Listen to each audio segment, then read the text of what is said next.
Voilà, bonjour, nous sommes ici dans une parcelle de tournesol que nous allons cultiver sans herbicide.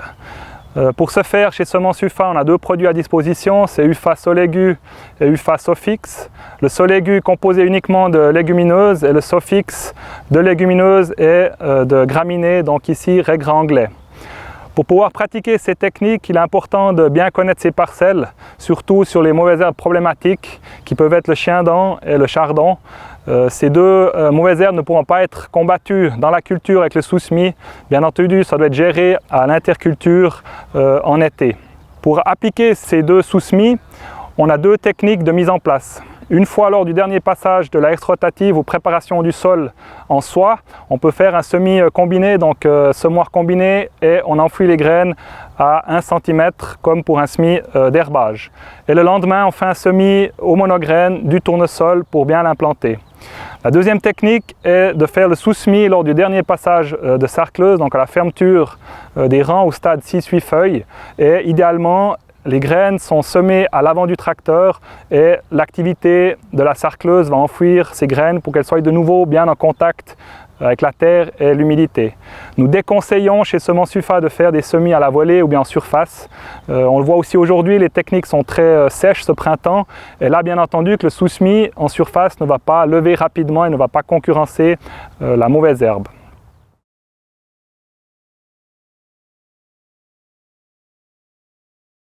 Le désherbage du tournesol en 2020 a quelques petites préoccupations par rapport au climat. Nous sommes dans des terrains très secs et pour que l'application de l'herbicide racinaire puisse faire tout son effet, il faut quand même de l'humidité au niveau du sol.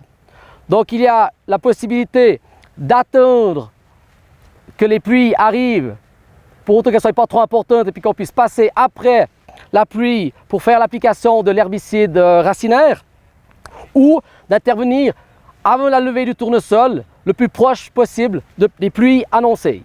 Il est important de désherber bien entendu un prélevé avec ces herbicides que vous retrouvez dans l'assortiment choisi de Fenaco Protection des plantes.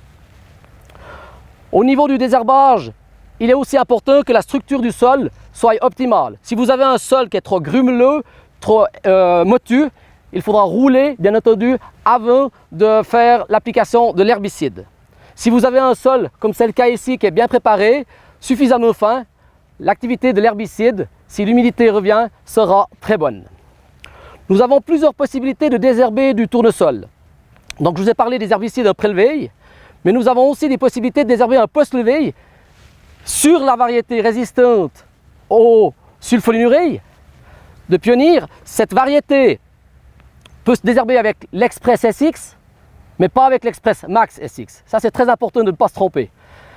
Express SX se traite en 2 applications de post-levé jusqu'au stade 6-8 feuilles du tournesol. Un post-levé, sur toutes les variétés, il y a la possibilité de faire des graminicides spécifiques pour lutter contre des millets, des raigrats, des chiens-dents. Ceci jusqu'au stade aussi 8 feuilles, 10 feuilles du tournesol, avant que le tournesol fasse un effet parapluie. Une autre façon de désherber ou de gérer les adventices dans le tournesol, c'est de travailler avec des sous-semis, avec ces mélanges. UFA Solégu, qui contient que des légumineuses, pourrait être désherbé avec un graminicide spécifique au besoin, en sachant que ça répond au niveau des critères de subvention, qu'il faudra ressortir les parcelles du programme.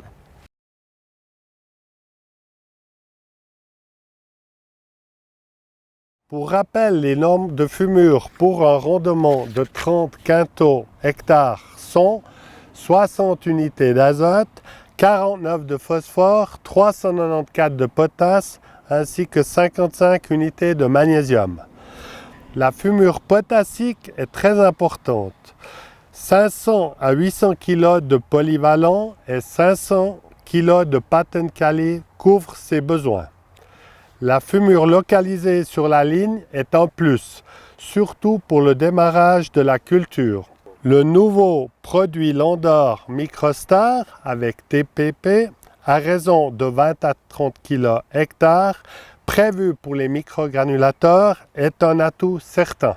Si la fumure de base ne contient pas d'azote, nous conseillons comme fumure azotée du sulfonitrate à raison de 150 à 200 kg/hectare, avec l'avantage d'amener du bore ainsi que du soufre. En complément du bore amené au sol, une application de 3 litres/hectare de Bortrac amené au stade 6 à 8 feuilles est la bienvenue.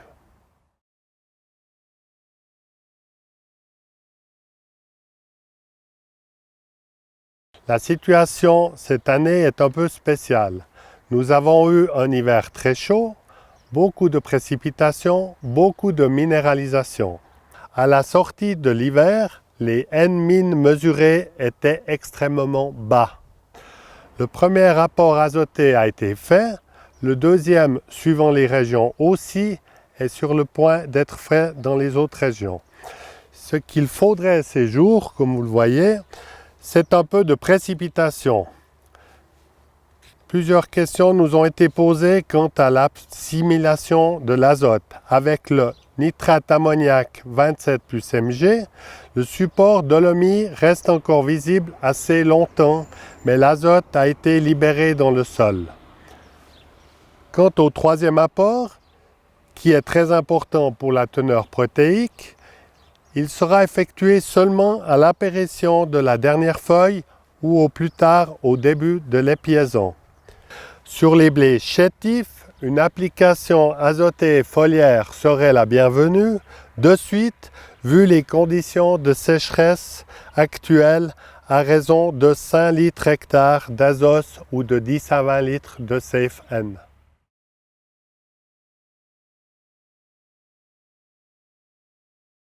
Dans la plupart des cas, les herbicides ont pu être réalisés dans les parcelles les plus avancées.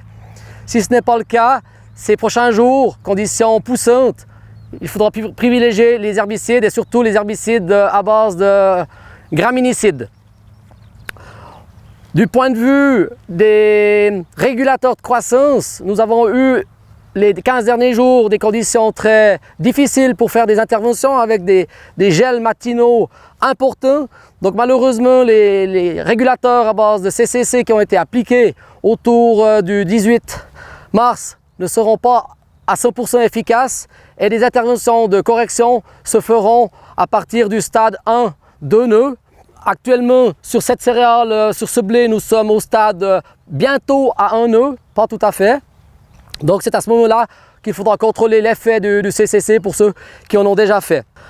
Pour ceux qui n'ont pas pu intervenir avec des produits à base de CCC, il y a d'autres produits style Modus, Medax, qui sont des produits qui vont intervenir à partir du stade 1 nœud, entre 1 et 2 nœuds, sur des céréales qui seront en conditions poussantes. Bien entendu, si vous êtes dans des céréales qui sont stressées, il ne faut pas intervenir avec des régulateurs de croissance.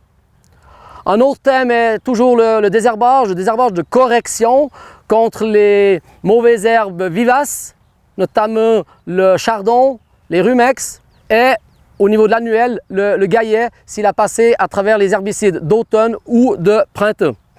Faites bonheur. Ces interventions avec ces différents herbicides que vous retrouvez dans l'assortiment choisi sont des produits qui peuvent dans la plupart du cas être utilisés jusqu'au stade d'apparition de la dernière feuille.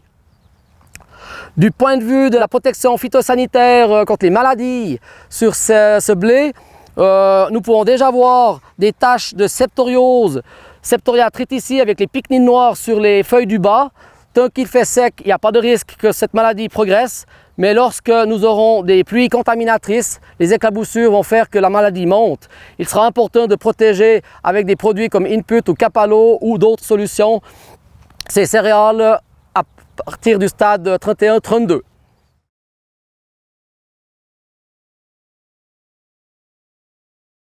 Voilà, nous sommes ici dans une parcelle de céréales.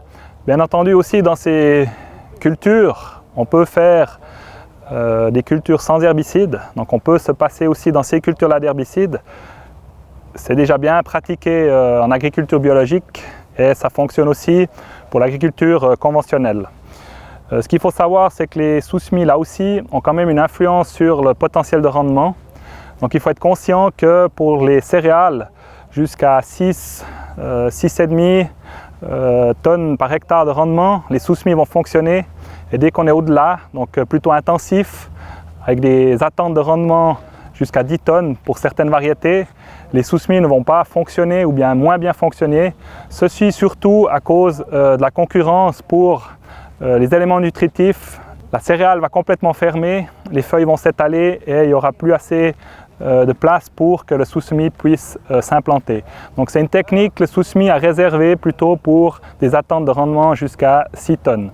Bien entendu que le désherbage alternatif ou mécanique sans herbicide peut aussi se faire dans les cultures intensives. Et là il est important de bien regarder le stade de la culture ou la pression de la mauvaise herbe. Plus les mauvaises herbes sont petites, plus il sera facile de combattre ces mauvaises herbes de manière mécanique avec des herses étries ou des houes rotatives. Ce qu'il faut savoir, c'est que les mélanges qu'on a à disposition chez Semences UFA, c'est le mélange Ceralugu et Cerafix. Et là aussi, de nouveau, on a un mélange exclusivement de légumineuses et on a un mélange de légumineuses et de graminées qui contiennent, pour le mélange graminé, le Cerafix, du règre anglais, du dactyle. Ce mélange-là pourrait aussi par la suite être utilisé comme production fourragère après la récolte des céréales. Se passer des herbicides peut se faire de manière parcellaire, donc il est important de faire le tour de ces parcelles, de bien visualiser ou bien de bien regarder la pression des mauvaises herbes qu'on a sur ces parcelles de céréales. Donc ce n'est pas lié à la culture, c'est vraiment lié au parcellaire et il est possible de choisir les parcelles qu'on va mener de manière sans intervention herbicide ou pas.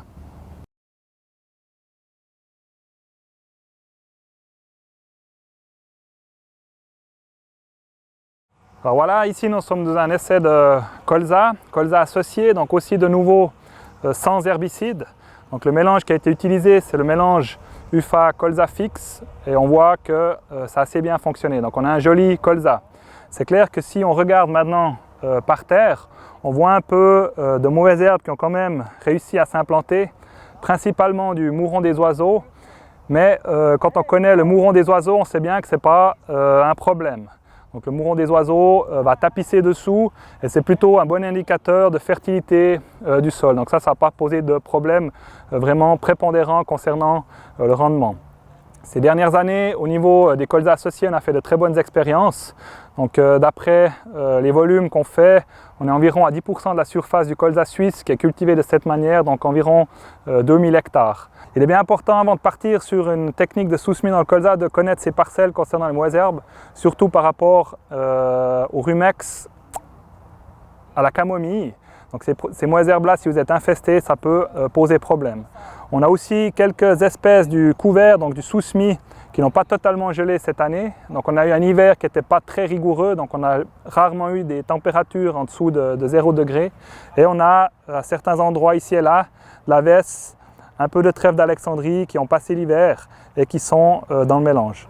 À la proportion que nous l'avons dans le mélange, elles ne vont pas poser problème, donc c'est clair que ça aura un peu mauvaise façon à la moisson. Il pourrait y avoir ici et là de la veste qui a passé à travers, mais principalement les expériences qu'on a faites, on n'a jamais eu de soucis de ce côté-là. La variété qu'on cultive ici, c'est la variété Tempo, donc celle-ci va être nouvellement disponible pour les semis 2020, pour les moissons 2021. Cette variété de colza classique est la variété qui a fait le plus de rendement dans les essais agroscopes avec un rendement relatif de 116%. Donc on le dépasse encore la variété Deca Ex Libris, donc on est vraiment sur du haut potentiel. La variété-ci qu'on a là, elle a une résistance supplémentaire qui a été induite par sélection par la firme NPZ. C'est une résistance au virus TUYV qui est importé par des vecteurs comme des pucerons. Ceux-ci dans le passé étaient gérés par en fait, le traitement des semences, mais celui-ci a été interdit, les néonicotinoïdes ont été interdits, donc on n'a plus cette protection et on voit que ces problèmes de transmission par les vecteurs se multiplient dans l'agriculture en général, que ce soit dans le colza, mais aussi par exemple dans la betterave où on a d'autres soucis avec des vecteurs.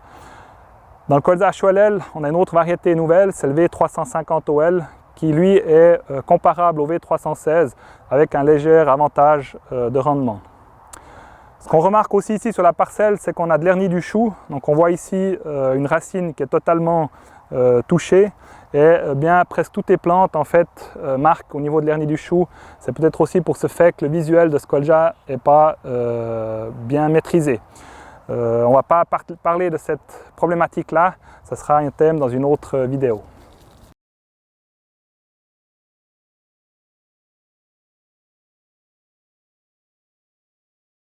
La culture de betterave sucrière est très sensible à l'acidité du sol. Il est important de vérifier le pH de la parcelle avant la mise en place. L'idéal est un pH de 6,8 à 7,2, mais il ne faut pas être en dessous de 6,5. Un chaulage avec de la chaux magnésienne vive est idéal avant un semis de betterave, soit 1 à 2 tonnes hectare selon le pH. Si cela n'a pas été fait, une application de dolomie après semis peut tout à fait être imaginable. Les normes de fumure pour les betteraves sont 80 à 100 unités d'azote, 92 de phosphore, 383 kg de potasse ainsi que 70 unités de magnésium. La potasse et le magnésium sont très importants pour cette culture. La fumure de base peut être couverte par un engrais complet betterave ou un PK bore ou Concali en engrais simple qui vous apportera de la magnésie. En cas de carence sévère de magnésium, on peut appliquer de la kizérite à raison de 100 kg hectare en cours de végétation. Une fumure foliaire est conseillée soit du Bortrac à raison de 3 litres hectare ou du Fautrel à raison de 10 litres hectare qui lui permet d'apporter d'autres éléments importants comme le manganèse, magnésium et molybdène. La fumure complémentaire azotée ne doit pas être faite trop tard, au plus tard au stade 4 à 6 feuilles. Un azote avec magnésium, sulfate et soufre est idéal.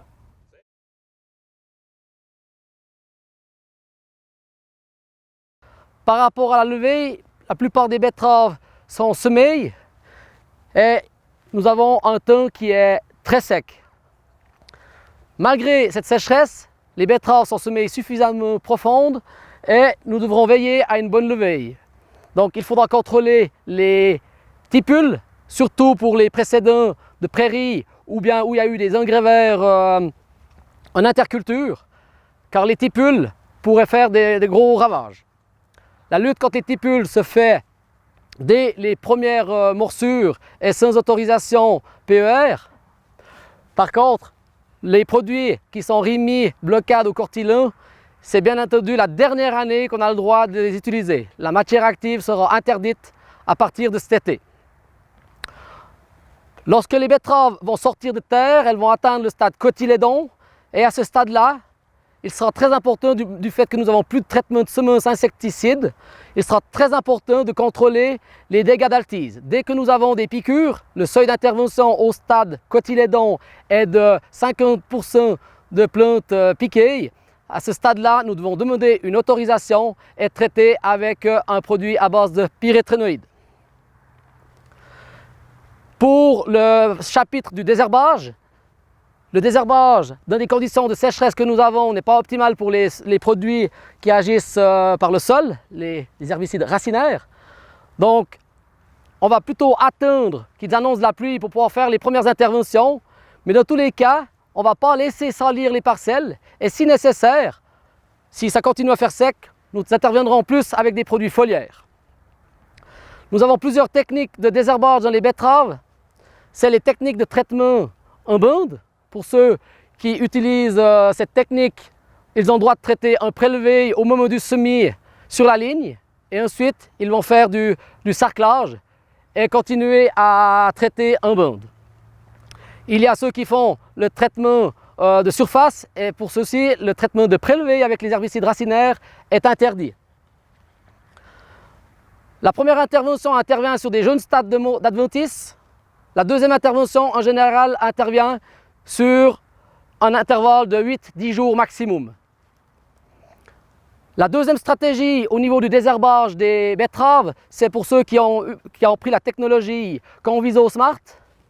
Donc, ils servent la variété Smart Bellamia. Cette variété peut être désherbée avec un produit contenant de la sulfonylurée, Conviso One. Et là, on ne s'occupe pas du tout du stade levée des betteraves pour intervenir dans les premiers passages, mais on va s'occuper du stade de l'adventice, et principalement l'adventice qui s'appelle la chénopode, qui est une mauvaise herbe assez compliquée à combattre avec ce système. Donc il faut respecter de faire la première intervention avec Conviso One 1 demi-litre plus Mero 1 litre à partir du stade 2 feuilles, maximum 4 feuilles vraies des chénopodes. Et faire un deuxième split sur un intervalle de 15 jours ou sur les nouvelles levées de chénopodes. C'est la chénopode dans cette système de désherbage qui est la référence pour dicter les interventions.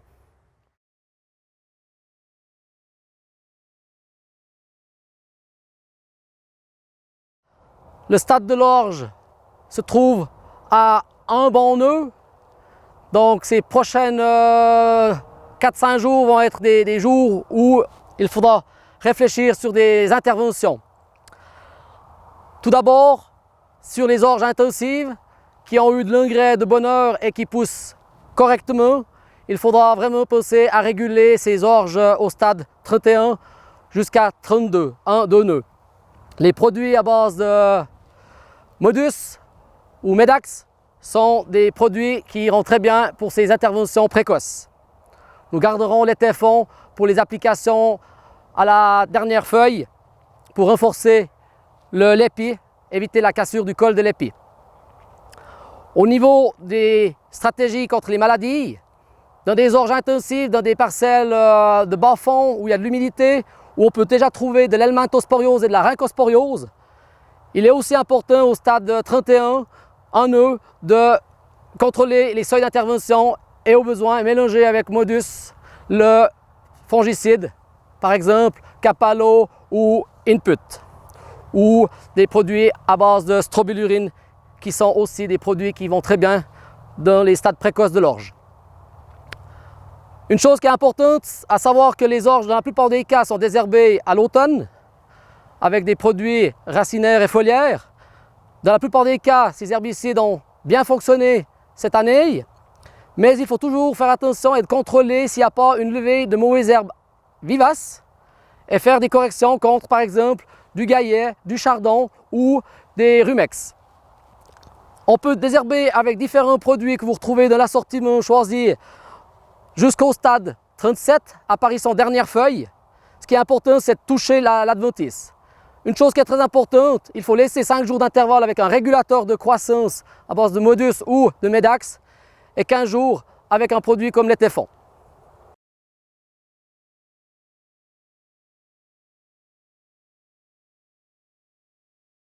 Donc ces dernières années, on a eu passablement de problèmes de sécheresse. Les étés deviennent toujours de plus en plus secs avec moins de précipitations. Et ça devient un grand défi de produire suffisamment de fourrage de base sur les exploitations en Suisse en général, mais plus précisément aussi en Suisse romande. Donc pour répondre à cette question, Semensufa a développé ces dernières années des mélanges bien résistants au sec, donc, en introduisant différentes espèces, notamment la luzerne et la fétuque élevée. La fétuque élevée a la possibilité de faire des enracinements très profonds qui peuvent aller jusqu'à 3 mètres de profondeur dans des sols, bien entendu meubles, et peut de ce fait produire aussi pendant les périodes de sec. Cette graminée-là, la fétuque élevée, au départ n'était pas trop appréciée, vu qu'elle avait des feuilles qui étaient assez grossières et qui étaient en fait refusées par le bétail. Ces dernières années, la sélection suisse, notamment Agroscope puis la commercialisation par DSP ont développé des variétés avec des feuilles souples, donc des feuilles qui sont beaucoup mieux appréciées par le bétail et qui sont moins refusées, que ce soit en pâture, en affouragement en verre ou bien lorsque c'est ensilé ou séché en grange ou en balle ronde. Donc on a développé 2 mélanges, une fois le mélange Ufa Helvetia que vous connaissez maintenant depuis 3-4 années et qui est un franc succès au marché. On voit que c'est un des mélanges presque les plus vendus chez Semensufa. On a développé par la suite un mélange qui s'appelle Ufa King Gold, qui est la suite du mélange Ufa Queen Gold.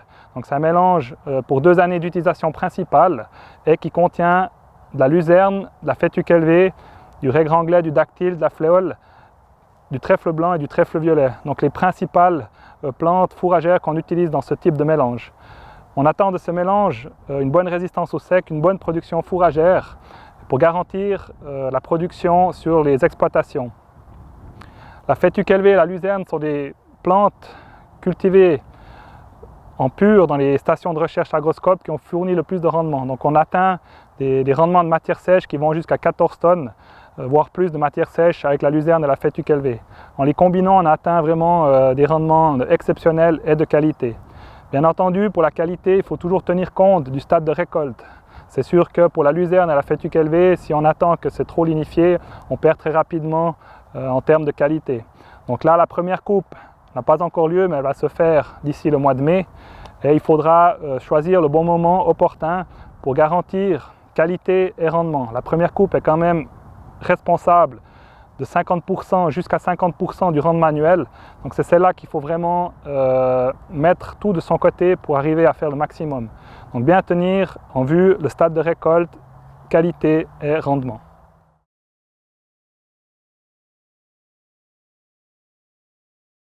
Nous allons parler ici de la fumure des cultures fourragères. Il faut veiller à un pH du sol correct. Cela a une influence importante sur la diversité de la flore. Au besoin, il faut appliquer de l'azolite combi à raison de 400 kg/hectare ou du microcarbonate à raison de 1 à 2 tonnes hectare selon le pH du sol. Dans les exploitations chargées en potasse, il faut favoriser un engrais NPK, soit un nitrophos. Le suppléant est aussi un engrais très apprécié en culture fourragère car il apporte non seulement de l'azote Na-Nu, donc longue durée, du phosphore, de la potasse ainsi que beaucoup d'autres oligoéléments qui sont aussi très importants pour les plantes. Le nitrate magnésien soufré, N24S, est aussi une alternative valable pour une fumure équilibrée. La quantité d'azote apportée après chaque coupe devrait être d'au moins 30 unités d'azote, ceci pour le succès d'une bonne récolte.